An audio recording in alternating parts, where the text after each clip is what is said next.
YCP గుండాలకి ఇదే చెప్తాను, మీరు ఇలాగే చేస్తా ఉండండి. ఇడుపుల పైలమే హైవే వేస్తాం మీ మీద, గుర్తుపెట్టుకోండి. పిచ్చేసాలు ఇవ్వకండి. మీరు గొంతులు కూర్చోలేరు, రోడ్లు వేయలేరు, రోడ్లు విస్తరణ కావాలి. సిగ్గుందా పనికి మన ప్రభుత్వానికి? అందరూ ఈరోజు దెబ్బ పడితే రక్తం లేచి మనకి సిద్ధపడాలి. ఈరోజు ప్రభుత్వం మనం పోర్చుకోవాలి. ఈరోజు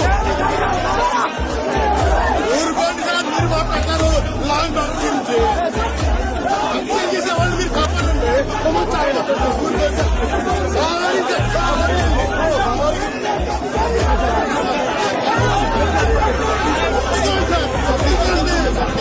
చెప్పుకోండి, తిట్టుకోండి, చంపుకోండి, ఓకే. సారీ, మేము